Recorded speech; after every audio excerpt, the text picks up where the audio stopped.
ಶ್ರೀ ಗುರುಭ್ಯೋ ನಮಃ. ಶ್ರೀಮಾತ್ರೇ ನಮಃ. ಕಳೆದ ಒಂದು ಸಂಚಿಕೆಯಲ್ಲಿ ಗೌತಮ ಮಹರ್ಷಿಗಳು ಅಹಲ್ಯ ಹಾಗೂ ಅಹಲ್ಯಗಲ ಇಂದ್ರನಿಗೆ ಶಾಪವನ್ನು ನೀಡಿ ಅಹಲ್ಯಾಳನ್ನು ಉದ್ಧಾರ ಮಾಡೋದಕ್ಕೋಸ್ಕರ ಏನು ಮಾಡಿದ್ರು ಅಂತ ಒಂದು ಸ್ವಲ್ಪ ಚಿಕ್ಕ ವಿವರಣೆಯಲ್ಲಿ ನಾನು ತಿಳಿಸೋದಕ್ಕೆ ಪ್ರಯತ್ನ ಪಟ್ಟೆ. ನೋಡಿ, ನಾವೆಲ್ಲರೂ ಬಹಳಾನೇ ಅಪಾರ್ಥ ತಿಳ್ಕೊಂಡಿರ್ತೀವಿ. ಏನು ಅಂತಂತಂದ್ರೆ, ನಮಗೆ ತಿಳಿದಿರುವಂಥ ಈಗಿನ ಕಥೆಯಲ್ಲಿ ಗೌತಮ ಮಹರ್ಷಿಗಳು ಅಹಲ್ಯೆಯನ್ನು ನೀನು ಕಲ್ಲು ಹೋಗ್ಬಿಡು ಅಂತ ಶಾಪ ಕೊಟ್ಟು ಹೋಗ್ಬಿಟ್ರು ಅಂತಂತ ನಾವೆಲ್ಲ ತಿಳ್ಕೊತೀವಿ. ಆದರೆ ಗೌತಮ ಮಹರ್ಷಿಗಳು ಅಲ್ಲಿ ನೀನು ಕಲ್ಲಾಗಿ ಹೋಗು ಅಂತಂತಂದು ಶಾಪ ಕೊಟ್ಟಿಲ್ಲ. ಈ ಆಶ್ರಮದಲ್ಲಿ ಏನು ನೀನು ಅನ್ನ ನೀರಿಲ್ದಲೇ ಏನು ಕೆಲವು ಸಾವಿರ ವರ್ಷಗಳನ್ನು ತಪಸ್ಸನ್ನು ಮಾಡು ಅಂತ ಹೇಳ್ತಾರೆ. ಗಾಳಿಯನ್ನು ಭಕ್ಷಿಸು, ನಿನ್ನ ಮೇಲೆ ಬೂದಿ ಕೂಡ ಮುಚ್ಚಿರುತ್ತೆ, ಆದ್ದರಿಂದ ನೀನು ಯಾರಿಗೂ ಕಾಣಿಸೋದಿಲ್ಲ ಅಂತ ಹೇಳ್ತಾರೆ. ಅಂತಂದ್ರೆ ಇಲ್ಲಿ ಯಾಕೆ ಇವರು ನೀನು ಆಹಾರವನ್ನು ಬಿಟ್ಬಿಟ್ಟು ಗಾಳಿಯನ್ನು ಭಕ್ಷಿಸಿ ನೀನು ತಪಸ್ಸನ್ನು ಮಾಡ್ಕೊ ಅಂತಂತ ಆಜ್ಞೆ ಮಾಡಿದ್ರು ಧರ್ಮಪತ್ನಿಗೆ. ಅಂತಂದ್ರೆ ನಮ್ಮ ಮನಸ್ಸು ನಾವು ತಿನ್ನುವಂತ ಆಹಾರದ ಮೇಲೆ ಆಧಾರ ಪಟ್ಟಿರುತ್ತೆ ಅಂತ ನಮ್ಮ ಶಾಸ್ತ್ರಗಳು ಏನು ಒತ್ತಿ ಹೇಳ್ತಾ ಇರುತ್ತೆ. ಅದಕ್ಕೋಸ್ಕರನೇ ಆಧ್ಯಾತ್ಮವಾಗಿ ಸಾಧನೆ ಮಾಡುವಂಥವ್ರಾಗ್ಲಿ, ಸ್ವಲ್ಪ ತಿಳಿದಂಥವ್ರಾಗ್ಲಿ ಎಲ್ಲಂದ್ರಲ್ಲೇ ತಿನ್ಕೂಡ್ದು, ನಾವು ಹೊರಗಡೆ ತಿನ್ಕೂಡ್ದು. ಯಾಕೆ ತಿನ್ಕೂಡ್ದು ಅಂತಂದ್ರೆ ಏನು ನಾವು ತಿನ್ನುವಂಥ ಪದಾರ್ಥಗಳು ಮಾಡುವಂಥ ವ್ಯಕ್ತಿಯ ಒಂದು ಭಾವನೆ ನಮ್ಮ ಮನಸ್ಸಿನಲ್ಲಿ ಪ್ರವೇಶ ಮಾಡಿ ಚಿತ್ತಶುದ್ಧಿ ಇಲ್ದಂಗೆ ಆಗುತ್ತೆ ಅಂತ ಹೇಳ್ತಾರೆ. ಅಂತಂದ್ರೆ ಉಪವಾಸದ ಒಂದು ಫಲಿತ ಏನಾಗುತ್ತೆ ಅಂದ್ರೆ, ಆಹಾರ ನಾವು ತೆಗೆದುಕೊಳ್ಳಿಲ್ಲ ಅಂತಂದ್ರೆ ಕೆಲವಷ್ಟು ಆಹಾರದಿಂದ ಆಸೆ ಹೆಚ್ಚಾಗುತ್ತೆ, ಕೆಲವಷ್ಟು ಆಹಾರದಿಂದ ಕೋಪ ಹೆಚ್ಚಾಗುತ್ತೆ, ಕೆಲವಷ್ಟು ಆಹಾರದಿಂದ ಕಾಮದ ಕೋರಿಕೆಗಳು ಹೆಚ್ಚಾಗುತ್ತೆ ಅಂತ ತಮ್ಮೆಲ್ಲರಿಗೂ ತಿಳಿದಿರುವಂಥದ್ದೇ. ಅದಕ್ಕೋಸ್ಕರ ಪೂರ್ತಿಯಾಗಿ ಚಿತ್ತಶುದ್ಧಿ ಆಗ್ಬೇಕು ಅಂತಂತಂದು ಆಕಿನ ನೀನು ಬೂದಿ ಮುಚ್ಚಿರೋ ತರ ಮುಚ್ಕೊಂಡಿರುತ್ತೆ, ನೀನು ಯಾರಿಗೂ ಕಾಣಿಸೋದಿಲ್ಲ ಅಂತಂದ್ರೆ ಇಲ್ಲಿ ಅಹಲ್ಯ ಮಾತೆ ತಪಸ್ ಮಾಡ್ತಾ ಇರೋದು ಯಾಕೆ ಅಂತಂದ್ರೆ, ತಾನು ಮಾಡಿರುವಂತ ತಪ್ಪನ್ನು ತಿದ್ದುಕೊಂಡು ಪಾವನಳಾಗಬೇಕು ಅಂತಂತಂದು ಇಲ್ಲಿ ತಪಸ್ಸನ್ನು ಮಾಡ್ತಾ ಇರುವಂತ ಒಂದು ವಿಷಯವನ್ನು ನಾವಿಲ್ಲಿ ಅರ್ಥ ಮಾಡ್ಕೊಬೇಕಾಗುತ್ತೆ. ಅಂತಂದ್ರೆ ಅಲ್ಲಿ ನೀನು ಯಾರಿಗೂ ಕಾಣಿಸೋದಿಲ್ಲ ಅಂತಂದ್ರೆ, ತಪಸ್ ಮಾಡ್ಕೊಬೇಕಾದ್ರೆ ನೀನು ಕಾಣಿಸಿದ್ರೆ ನೀನು ಗಂಡನಿಗೆ ದ್ರೋಹ ಮಾಡಿರೋಳು ಅಂತಂತಂದು ಯಾರಾದ್ರೂ ಅಂದ್ಕೊಂಡ್ರೆ ಆಕೆಗೆ ಎಷ್ಟು ಮುಜುಗರ ಆಗುತ್ತೆ. ಕ್ಷಣಿಕಾವೇಶದಲ್ಲಿ ತಪ್ಪನ್ನು ಮಾಡಿದಾಳೆ ಆಕೆ. ಆ ತಪ್ಪನ್ನು ಗೌತಮ ಮಹರ್ಷಿಗಳು ಹೇಗೆ ಸರಿ ಮಾಡಿಕೊಂಡು, ನಾನು ನಿನ್ನ ಏನು ಮತ್ತೆ ಹೇಳ್ತಾರೆ, ನೀನು ತಪಸ್ಸನ್ನು ಮಾಡ್ತಾ ಇರೋ ಕೆಲವು ಸಾವಿರ ವರ್ಷಗಳು ನಂತರ ರಾಮಚಂದ್ರ ಪ್ರಭು ಬರ್ತಾನೆ, ಆತ ಆಶ್ರಮಕ್ಕೆ ಪ್ರವೇಶ ಮಾಡ್ತದಂಗೆ ನಿನಗೆ ಶಾಪ ವಿಮೋಚನೆ ಆಗುತ್ತೆ, ಮತ್ತೆ ನಾನು ಬಂದು ನಿನ್ನನ್ನು ಪತ್ನಿಯಾಗಿ ಸ್ವೀಕಾರ ಮಾಡ್ತೀನಿ ಅಂತ ಅವರು ಹಿಮಾಲಯಕ್ಕೆ ಹೋಗ್ಬಿಡ್ತಾರೆ. ಇಲ್ಲಿ ನಾವು ಒಂದು ವಿಷಯವನ್ನು ತಿಳ್ಕೊಬೇಕಾಗುತ್ತೆ. ಅಹಲ್ಯ ಮಾಡಿರುವಂತ ತಪ್ಪು ಅಂತಂದ್ರೆ, ಒಂದು ಮದುವೆ ಆಗಿರುವಂತ ಹೆಣ್ಣು ಅಂತಂದ್ರೆ ಮಾಡಬಾರ್ದಾಗಿರುವಂತ ತಪ್ಪು. ಇದಕ್ಕಿಂತ ದೊಡ್ಡ ತಪ್ಪು ಗಂಡನ ಹೆಂಡತಿ ಆಗಲಿ ಗಂಡ ಆಗಲಿ ಬೇರೆಯವರೊಂದಿಗೆ ಸಂಬಂಧ ಇಟ್ಕೊಳ್ಳುವಂತಹ ತಪ್ಪನ್ನು ಬಿಟ್ರೆ ಮತ್ತೊಂದು ವೈವಾಹಿಕ ಸಂಬಂಧದಲ್ಲಿ ಇದಕ್ಕಿಂತ ದೊಡ್ಡ ತಪ್ಪಿರುತ್ತಾ? ಆದ್ರೆ ಗೌತಮ ಮಹರ್ಷಿಗಳು ಇಲ್ಲೇನ್ ಮಾಡಿದ್ರು, ಈ ತರ ನೀನು ತಪಸ್ಸನ್ನು ಮಾಡ್ಕೊಂತಾ ಇರು, ನಾನು ಹಿಮಾಲಯಕ್ಕೆ ಹೋಗಿ ತಪಸ್ಸನ್ನು ಮಾಡ್ಕೊಂತೀನಿ ಅಂತ ಅಂದ್ರೆ ವಿನಃ ನಾನು ನಿನ್ನನ್ನು ಪತ್ನಿಯಾಗಿ ತ್ಯಜಿಸ್ತಾ ಇದ್ದೀನಿ, ನಿನ್ನನ್ನು ಬಿಟ್ಬಿಡ್ತಾ ಇದ್ದೀನಿ ಅಂತ ಹೇಳ್ತಾ ಇಲ್ಲ. ಅಂತಂದ್ರೆ ನಾವು ಇಲ್ಲೇನ್ ತಿಳ್ಕೊಬೇಕು ಅಂದ್ರೆ, ನಮ್ಮ ಸನಾತನ ಧರ್ಮದಲ್ಲಿ ವಿಚ್ಛೇದನ ಅನ್ನುವಂತ ಒಂದು ಹೀಗೀಗ ಬಂದಿದೆ. ಅದು ಬೇರೆಯವರ ನಮ್ಮ ದೇಶದಲ್ಲಿ ಆಳ್ವಿಕೆ ಮಾಡಿರುವಂತದ್ರಿಂದ, ಬೇರೆ ದೇಶಸ್ಥರು ಆಳ್ವಿಕೆ ಮಾಡಿರೋದ್ರಿಂದ ಈ ವಿಚ್ಛೇದನ ಅನ್ನುವಂತ ಒಂದು ಪದ್ಧತಿ ಬಂದಿದೆಯೇ ವಿನಃ ಮದುವೆ ಅನ್ನುವಂಥದ್ದು 7 ಜನ್ಮದ ಒಂದು ನಂಟು ಅಂತ ಏನು ನಮ್ಮ ಸನಾತನ ಧರ್ಮ ಹೇಳುತ್ತೆ. ಗಂಡ ಏನಾದ್ರು ತಪ್ಪು ಮಾಡಿದ್ರೆ ಅವನನ್ನ ತಿದ್ಕೋಬೇಕು, ಕ್ಷಮಿಸ್ಬೇಕು. ಮತ್ತೆ ಹೆಂಡತಿ ಏನಾದ್ರೂ ಹೆಣ್ಣು ಅಂತಂತಂದು ಅವಳ ಮೇಲೆ ದೌರ್ಜನ್ಯವನ್ನು ಮಾಡ್ಕೊಡ್ದು ದೌರ್ಜನ್ಯವನ್ನು ಕೂಡ ಮಾಡ್ಕೊಡ್ದು ಅವಳನ್ನು ಎಲ್ಲಿ ತಪ್ಪಾಗಿದೆ ಅವಳನ್ನು ತಿದ್ದುಕೋಬೇಕು ಅಂತ ಹೇಳ್ತಾರೆ. ವಿಚ್ಛೇದನ ಅನ್ನುವಂಥದ್ದು ನಮ್ಮ ಸನಾತನ ಧರ್ಮದಲ್ಲಿ ಅಂತಂದ್ರೆ ನಮ್ಮ ಸನಾತನ ಧರ್ಮದಲ್ಲಿ ಹೇಳ್ತಾ ಇರ್ತಾರೆ, ಸಾವಿಗಾದ್ರೂ ಅಂತಂದ್ರೆ ಶಾರ್ಥ ಕರ್ಮಕ್ಕಾದ್ರೂ ಮಂತ್ರಗಳಿದೆಯಂತೆ ವಿನಃ ಗಂಡ ಹೆಂಡತಿ ಬೇರೆ ಮಾಡೋದಕ್ಕೆ ಮಂತ್ರಗಳೇ ಇಲ್ಲ ಅಂತಂತ ತಿಳಿದಂಥವ್ರು ಹೇಳ್ತಾ ಇರ್ತಾರೆ. ಅದಕ್ಕೋಸ್ಕರನೇ ಬೇರೆ ಧರ್ಮದಲ್ಲಿ ನಾವು ಕಾಣ್ಬೋದಾಗುತ್ತೆ. ಒಂದು 4-5 ವರ್ಷದ ಹಿಂದೆ ಭಾರತ ದೇಶದಲ್ಲಿ ತಲಾಕ್ ಅಂತ ತ್ರಿಬಲ್ ತಲಾಕ್ ಅನ್ನು ಅದನ್ನ ಏನು ಅದನ್ನ ನಿಷೇಧ ಮಾಡೋದಕ್ಕೆ ಮೋದಿಜಿ ಅವ್ರು ಎಷ್ಟು ಕಷ್ಟಪಟ್ರು ಅಂತ ನಾವು ತಿಳ್ಕೊಬೇಕಾಗುತ್ತೆ. 3 ಬಾರಿ ಬಾಯಲ್ಲಿ ಒಂದು ತಲಾಕ್ ಅನ್ನುವಂತ ಒಂದು ಏನು ಒಂದು 3 ಪದಗಳು ಬಂದ್ಬಿಟ್ರೆ ಮುರಿದೋಗುವಷ್ಟು ಬಲಹೀನವಾಗಿರುವಂತದ್ದ ಗಂಡ ಹೆಂಡತಿ ಸಂಬಂಧ. ಅಂತಂದ್ರೆ ಇಲ್ಲಿ ಗೌತಮ ಮಹರ್ಷಿಗಳು ಎಷ್ಟು ಚೆನ್ನಾಗಿ ಹೆಂಡತಿಯನ್ನು ತಿದ್ದುಕೊಂಡ್ರು. ಏನು ತಾನು ತಪಸ್ಸನ್ನು ಮಾಡಿರೋ ಅಂತಂದ್ರೆ ನಾವಿಲ್ಲಿ ಮುಂದೆ ತಿಳ್ಕೊಬೇಕಾಗುತ್ತೆ. ಈ ಗೌತಮ ಮಹರ್ಷಿಗಳು ಈಕೆಯನ್ನು ಈ ತರ ತಪಸ್ಸನ್ನು ಏನು ಅವರು ತಪಸ್ಸನ್ನು ಮಾಡಬೇಡ, ನಿನ್ನ ಹತ್ರ ಮಾಮೂಲಿಯಾಗಿ ಸಂಸಾರ ಮಾಡ್ತೀನಿ ಅಂತಂದ್ರೆ ಒಂದು ಕ್ಷಣದಲ್ಲಿ ತಪ್ಪು ಮಾಡ್ಬೋದು. ಆದ್ರೆ ಆಕೆ ಮತ್ತೆ ಆ ಕ್ಷಣದಿಂದ ಆ ದಿನದಿಂದ ಗೌತಮರ ಹತ್ತಿರ ಮನಸ್ಫೂರ್ತಿಯಾಗಿ ಕಣ್ಣಲ್ಲಿ ಕಣ್ಣಿಟ್ಟು ಮಾತನಾಡೋದಕ್ಕೆ ಶಕ್ತಿ ಇರ್ತಾ ಗೌತಮರನ್ನು ಮುಖಾಮುಖಿಯಾಗಿ ನೋಡೋದಕ್ಕೆ ಆಕೆಗೆ ಮನಸ್ಸಾಕ್ಷಿ ಒಪ್ತಾ ಇತ್ತಾ, ಅಹಲ್ಯ ಮಾತೆಗೆ ಒಪ್ತಾ ಇತ್ತಾ, ಇಲ್ವಲ್ಲ ನಾನು ಈ ತಪ್ಪನ್ನು ಮಾಡಿದ್ದೀನಿ, ಇಂಥ ಒಂದು ನನ್ನ ಗಂಡನಿಗೆ ದ್ರೋಹ ಮಾಡಿದ್ದೀನಿ ಅಂತಂತ ಮನಸ್ಸಾಕ್ಷಿ ಅನ್ನುವಂಥದ್ದು ನಮ್ಗೆ ಎಷ್ಟು ತಿವಿತಾ ಇರುತ್ತೆ ಅಂತ ನಾವು ಅರ್ಥ ಮಾಡ್ಕೊಬೇಕಾಗುತ್ತಲ್ವ.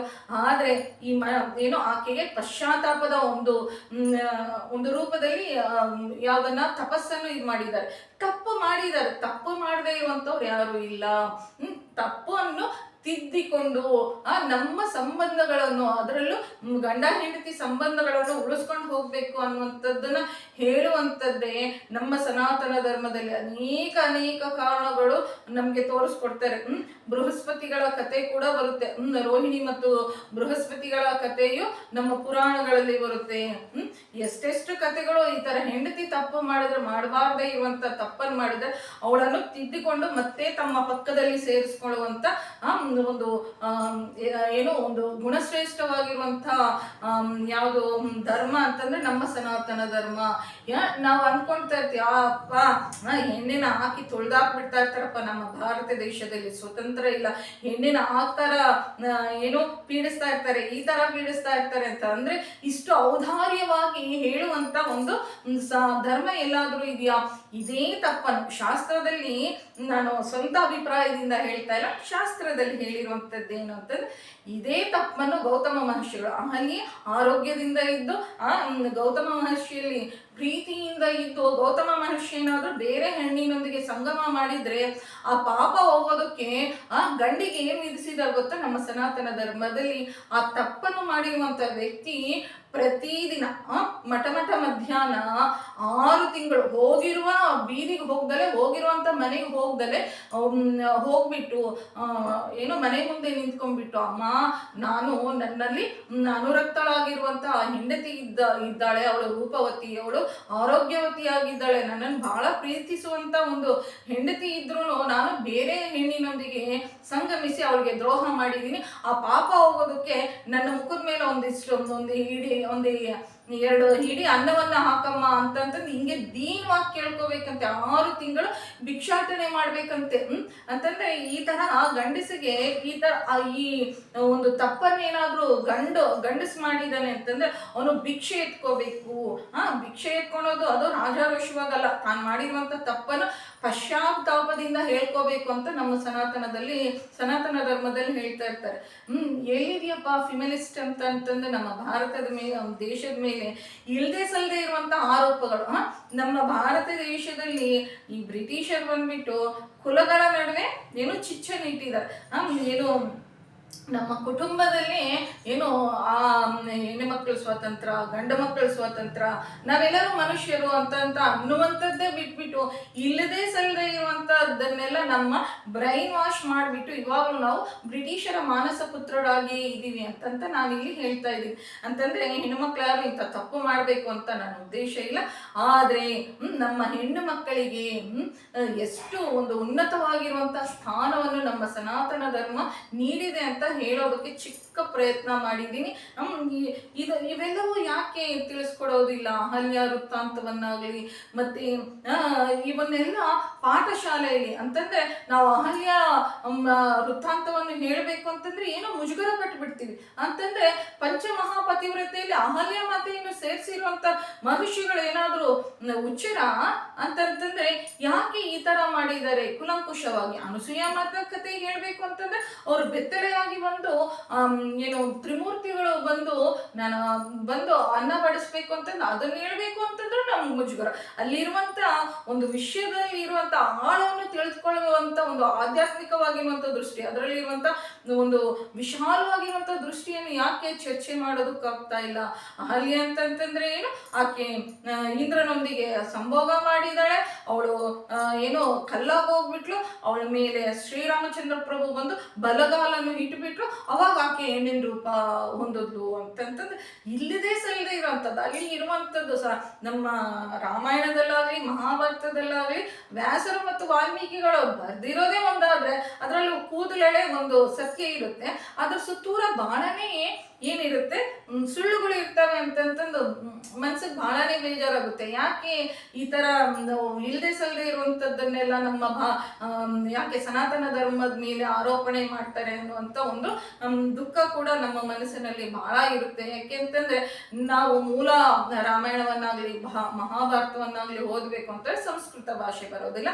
ಆ ಸಂಸ್ಕೃತ ಭಾಷೆ ಅನ್ನುವಂಥದ್ದು ನಮ್ಮ ಭಾರತ ದೇಶದಿಂದ ಅಳಿಸೋದು ಎಷ್ಟೋ ಕಾಲ ಆಗ್ಬಿಟ್ಟಿದೆ. ಸಂಸ್ಕೃತ ಬರ್ದೇ ಇರೋದಕ್ಕೆ ನಮ್ಮ ಒಂದು ಸನಾತನ ಧರ್ಮದಲ್ಲಿರುವಂತಹ ಧರ್ಮಗಳು, ಧರ್ಮ ಸೂಕ್ಷ್ಮತೆಗಳು, ವಿಶಾಲ ಬುದ್ಧಿ ಏನು ತಿಳಿದಲೇ ಹೋಗ್ತಾ ಇದೆಯಲ್ವಾ? ನೋಡ್ರಿ, ಆಗ ವಿಚ್ಛೇದನ ಕೊಡುವಂತ ಒಂದು ದೊಡ್ಡ ತಪ್ಪೇ ನಡೆದಿರುತ್ತೆ. ಆದ್ರೆ ವಿಚ್ಛೇದನವನ್ನು ಕೊಡೋದಿಲ್ಲ ಯಾರು? ಗೌತಮ ಮಹರ್ಷಿಗಳು ಹೆಂಡತಿಯನ್ನು ತಪಸ್ಸನ್ನು ಮಾಡ್ಕೊ ಅಂತ ಹೇಳ್ಬಿಟ್ಟು ಅವರು ಹಿಮಾಲಯಕ್ಕೆ ಹೋದ್ರು ಅಂತ ನಾನು ಪ್ರಸ್ತಾಪ ಮಾಡಿದೆ. ಹೀಗೆ ಹೋದ್ರಂತೆ ಯಾರು? ಗೌತಮ ಮಹರ್ಷಿಗಳು ಅಹಲ್ಯನು ತಪಸ್ಸು ಮಾಡ್ಕೊ ಅಂತ ಹೇಳ್ಬಿಟ್ಟು ಅವರು ಹಿಮಾಲಯಕ್ಕೆ ಹೋಗ್ಬಿಡ್ತಾರೆ. ಇಷ್ಟರಲ್ಲಿ ಇಂದ್ರ ದೇವಲೋಕದಲ್ಲಿ ದೇವತೆಗಳೊಂದಿಗೆ ನಡೆದಿರೋದನ್ನೆಲ್ಲ ಹೇಳಿದಂತೆ, ನಾನು ಈ ಕೆಲಸವನ್ನು ಕಾಮದಿಂದ ಮಾಡಿರುವಂತ ಕೆಲಸ ಅಲ್ಲ ಅಂತ ನಾನು ಮೊದಲನೇ ಇಂದಿನ ಸಂಚಿಕೆಯಲ್ಲೇ ಹೇಳಿದೆ. ಇಂದ್ರನನ್ನು ನಾವು ದೂಷಣೆ ಮಾಡಬಾರ್ದು, ಅವರು ಲೋಕ ಕಲ್ಯಾಣಕ್ಕೋಸ್ಕರನೇ ಇಂಥ ಅವ್ರ ಮೇಲೆ ನಿಂದನೆ ಬರುವಂತಹ ಒಂದು ಏನು ಕೆಟ್ಟವನು ಅನ್ನುವಂತ ಒಂದು ಕೆಟ್ಟ ಹೆಸರು ಅವರ ಮೇಲೆ ಹಾಕೊಂಡ್ರು ಲೋಕ ಕಲ್ಯಾಣಕ್ಕೋಸ್ಕರನೇ ದೇವತೆಗಳಿಗೋಸ್ಕರನೇ ಇಂದ್ರ ಈ ಕೆಲಸ ಮಾಡ್ತಾ ಇರ್ತಾನೆ ಅಂತ ನಾನು ಪ್ರಸ್ತಾಪ ಹೇಳಿದ್ದೆ. ನಾನು ಕಾಮದಿಂದ ಮಾಡಿರುವಂತದ್ದೆಲ್ಲ ಗೌತಮ ಮಹರ್ಷಿಗಳ ತಪಸ್ಸು ಬೆಳೆದು ಹೋಗ್ತಾ ಇದೆ. ಆತನನ್ನು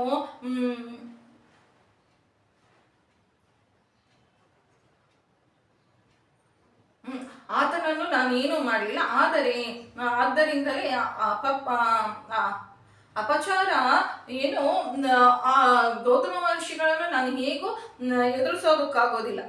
ಆದ್ರೆ ಅಹಲ್ಯ ಬಗ್ಗೆ ಅಪಚಾರ ಮಾಡಿದ್ರೆ ಆಗ್ರಹಿಸಿರುವಂತ ಗೌತಮ ಮಹರ್ಷಿಗಳು ಏನು ನನ್ನನ್ನು ಮತ್ತು ಅಹಲ್ಯನ್ನು ಶಪಿಸಿ ಸ್ವಲ್ಪ ತಪಶಕ್ತಿಯನ್ನು ಕಳ್ಕೊಳ್ತಾರೆ ಅಂತ ನಾನು ಈ ಕೆಲಸ ಮಾಡಿದೆ. ನಿಮ್ಮನ್ನು ರಕ್ಷಿಸೋದಕ್ಕೋಸ್ಕರ ನನ್ನ ಅಂಡಗಳನ್ನು ಕಳ್ಕೊಂಡಿದ್ದೀನಿ, ಆದ್ದರಿಂದ ನನಗೆ ಅಂಡಗಳನ್ನು ತಂದು ಇಡ್ರಿ ಅಂತ ಅಂತಾರೆ. ಅವಾಗ ಅವರೆಲ್ಲರೂ ಹೋಗ್ಬಿಟ್ಟು ಈ ಕುರಿಯ ಒಂದು ಅಂಡ ಋಷಿಣಗಳನ್ನು ತೆಗೆದುಕೊಂಡು ಬಂದುಬಿಟ್ಟು ಇಂದ್ರನು ಇಡ್ತಾನಂತೆ. ಹೀಗೆ ಕಳ್ಕೊಂಡಿರುವಂತ ಪುರುಷತ್ವವನ್ನು ಇಂದ್ರ ಹೊಂದಿದ್ದಾನಂತೆ. ಆಗ ಆತನನ್ನು ಮೇಷ ಋಷಣ ಅಂತ ಕರೀತಾರಂತೆ. ವಿಶ್ವಾಮಿತ್ರರು ರಾಮ ಲಕ್ಷ್ಮಣರೊಂದಿಗೆ ಕಲಿತು ಈ ಆಶ್ರಮ ಪ್ರವೇಶ ಮಾಡ್ತಾರಂತೆ. ರಾಮ ಈ ಆಶ್ರಮಕ್ಕೆ ಪತಿತ ಪಾವನರಾಗಿರುವಂತ ಶ್ರೀರಾಮಚಂದ್ರ ಪ್ರಭುವಿನ ಒಂದು ಪಾದ ಆ ಆಶ್ರಮದಲ್ಲಿ ತಾಕ್ತದಂಗೆ ಕೆಲವು ಸಾವಿರ ವರ್ಷಗಳಿಂದ ಶಾಪಗ್ರಸ್ತಳಾಗಿರುವಂತ ಅಹಲ್ಯ ದುರ್ನಿರೀತವಾಗಿರುವಂತ ತೇಜಸ್ಸಿನಿಂದ ಮೇಲೇಳ್ತಾಳಂತೆ. ಆಕೆಯನ್ನು ನೋಡೋದಕ್ಕೆ ದೇವತೆಗಳಿಂದಲೂ ಸಾಧ್ಯ ಆಗ್ತಾ ಇಲ್ಲಂತೆ, ಅಷ್ಟು ತಪಶಕ್ತಿಯಿಂದ ಇದ್ದಾರಂತೆ. ಅಹಲ್ಯ ಆಕೆಯನ್ನು ನೋಡುತ್ತಿದ್ದಂಗೆ ಶ್ರೀರಾಮಚಂದ್ರ ಪ್ರಭು ಆಕೆಗೆ ಕಾಲಿಗೆ ನಮಸ್ಕಾರ ಮಾಡ್ತಾರಂತೆ. ಅಂದ್ರೆ ಯಾರಿಂದ ಶಾಪ ವಿಮೋಚನೆ ಆಗಿದೆ? ಶ್ರೀರಾಮಚಂದ್ರ ಪ್ರಭುವಿನ ಒಂದು ಪಾದ ಸ್ಪರ್ಶದಿಂದ ಏನಾಗಿದೆ? ಶಾಪ ವಿಮೋಚನೆ ಆಗಿದೆ. ಆದ್ರೆ ಒಂದು ಹೆಣ್ಣಿಗೆ ಅಂತಂದ್ರೆ ಶ್ರೀರಾಮಚಂದ್ರ ಪ್ರಭು ಗೊತ್ತಿದೆ ಈಕೆ ಇಂತ ತಪ್ಪು ಮಾಡಿದಾಳೆ ಅಂತಂತಂದು. ಆದ್ರೆ ನಾಮ ಸಂಕೀರ್ತನೆ ಅಂದ್ರೆ ತಪಸ್ಸಂದ್ರೆ ನಾಮ ಸಂಕೀರ್ತನೆ. ನಾವ್ ಇಷ್ಟಕ್ಕಿಂತ ಮುಂಚೆ ಮಾಡಿರುವಂತ ತಪ್ಪನ್ನು ಕಳಿಬೇಕು ಅಂತಂದ್ರೆ ಕೋಟಿ ಜನ್ಮದಿಂದ ಮಾಡಿರುವಂತ ಪಾಪಗಳನ್ನು ಏನು ಭಸ್ಮೀಭೂತವಾಗಿ ಮಾಡುವಂತ ಒಂದು ಇದ್ಯಾವುದು ಅಂದ್ರೆ ಶಕ್ತಿ ಯಾವುದಕ್ಕಿದೆ ಅಂತಂದ್ರೆ ಭಗವಂತನ ನಾಮ ಸಂಕೀರ್ತನೆಗಿದೆ. ಇದನ್ನೇ ತಪಸ್ಸು ಅಂತಂತಾರೆ. ಏನು ರಾಮ ನೋಡ್ತದಂಗೆ ಯಾಕೆ ಕಾಲಿಗೆ ನಮಸ್ಕಾರ ಮಾಡ್ತಾರಂತೆ.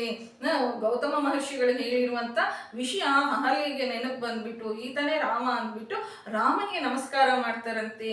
ಅವಾಗ ಅವರೆಲ್ಲರಿಗೂ ಆಕೆ ಆಹಾರವನ್ನು ತಯಾರಿಸ್ಬಿಟ್ಟು ಭೋಜನ ಇಡ್ತಾರಂತೆ. ಆಗ ಅಲ್ಲಿ ಬಂದಿರುವಂತ ಗೌತಮ ಮಹರ್ಷಿಗಳು ಅಹಲ್ಯೆಯೊಂದಿಗೆ ಕಲ್ತ್ಬಿಟ್ಟು ಏನು ತಪಸ್ಸು ಮಾಡ್ಕೊಳೋದಕ್ಕೆ ಹೋದ್ರು ಅಂತ ಇಲ್ಲಿ ಹೇಳ್ತಾರೆ.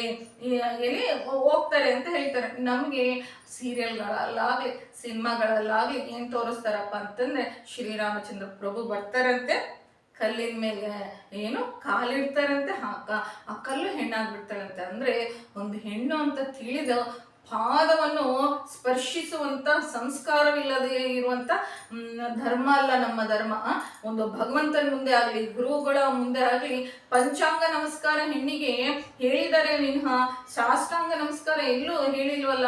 ಸೃಷ್ಟಿ ಮೂಲ ಕಾರ್ಯವಾಗಿರುವಂತ ಹೆಣ್ಣಿನ ಒಂದು ವಕ್ಷೋಜಗಳು ಮತ್ತು ಮರ್ಮಸ್ಥಾನಗಳು ಅಂತಂದ್ರೆ ಈ ಉದರ ಅಂತಂದ್ರೆ ಉದರ ಸ್ಥಾನ, ಮಗುವನ್ನು ಹೊರುವಂತ ಉದರ ಸ್ಥಾನ, ಹೊಟ್ಟೆ ಸ್ಥಾನ ಭೂಮಿಗೆ ತಾಕಬಾರ್ದು ಅಂತಂದ್ರೆ ಈಶ್ವರನ ಮುಂದೆ ದೇವ್ರ ಮುಂದೆನೆ ಈ ತರ ಹೆಣ್ಮಕ್ಳಿಗೆ ನಮಸ್ಕಾರ ಮಾಡಿದ್ರೆ ಭಗವಂತನೇ ಬಹಳ ದುಃಖ ಪಡ್ತಾನಂತೆ. ಅಂದ್ರೆ ಒಂದು ಹೆಣ್ಣಿಗೆ ಇಷ್ಟು ಮರ್ಯಾದೆ ಕೊಟ್ಟಿರುವಂತ ಒಂದು ಧರ್ಮ ಯಾವ್ದಾದ್ರು ಇದೆ ಅಂತಂತಂದ್ರೆ ಅದು ಸನಾತನ ಧರ್ಮವೇ ಅಂತ ಹೇಳ್ಕೊಬೇಕಾಗುತ್ತೆ.